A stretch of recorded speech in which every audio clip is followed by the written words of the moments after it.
Have you ever been on keto doing really well and then wondered, did I have to give up carbs forever? Or maybe you've heard people talking about keto cycling or carb cycling and thought, is that even allowed?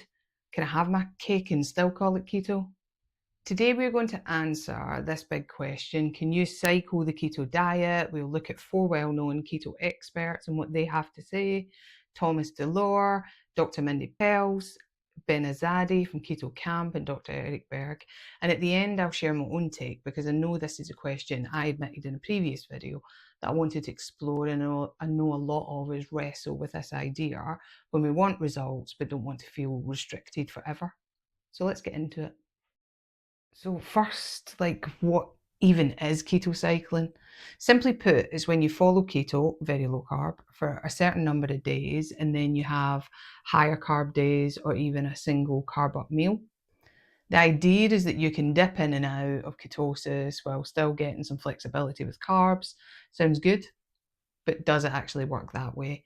Let's hear what the experts have got to say. Thomas DeLauer explains keto cycling as a tool, not for beginners, but for people who are already fat adapted.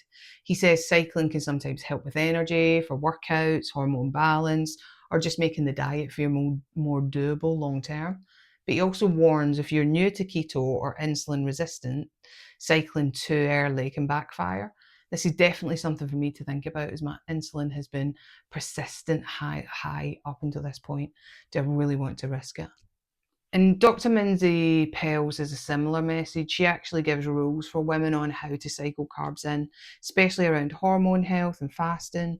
She believes women, particularly in peri-menopause or menopause, can sometimes benefit from bringing in carbs strategically to support things like progesterone and sleep. But again, she stresses it's not a free-for-all, and it's about healthy carbs at the right window. And I sit up and listen to her a lot. She's so good at explaining the science for us hormone rollercoaster in women too. Azadi from Keto Kamp also talks about carb cycling being useful in some cases. He says if you've been strict keto for a long time, you might notice weight loss slowing down. Adding in occasional carb days can remind your metabolism that food is plentiful and potentially help you avoid plateaus. But he's also clear it needs to be planned and not random. Then there's Dr. Berg, who's pretty much the opposite. He's very firm, don't do it. Why? Because the moment you bring carbs back in, especially if you're insulin resistant, you kick yourself out of fat burning mode, and it can take days to get back in. And he argues that this stop start cycle just creates cravings, stalls progress, makes everything harder. And that makes a lot of sense too. For me, just the freedom from the food noise is point enough to listen very carefully to him. So let's make this simple. Pros that people talk about: might help hormone balance, especially for women.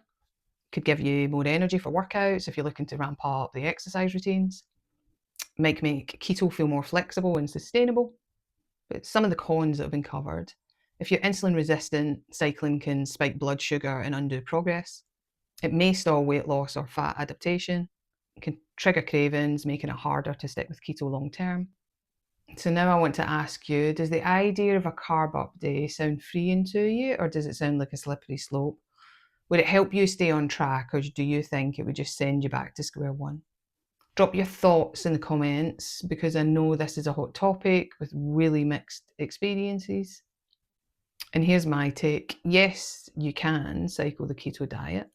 The experts are split on it. People like Thomas DeLauer, Dr. Mindy Pelz, Azadi say it can be useful in certain situations. Dr. Berg, though, says flat out, don't do it. But for most of us, especially if you're starting out, dealing with insulin resistance or trying to lose weight, I think cycling could be more of a distraction. It can be tempting, but often pulls you away from the very thing that makes keto powerful, and that's consistency. So while it's possible, my hunch, my personal advice is, if you really want results, stay steady with keto rather than cycling in and out. And I'd love to know, have you ever tried keto cycling? Did it help? Or did it just make things harder? Share your story in the comments so we can all learn from each other. And if you found this breakdown helpful, hit like, subscribe, check out my playlist on Keto Basics, where I've got more simple, practical videos to guide you through your own journey. Thanks for watching. See you next time.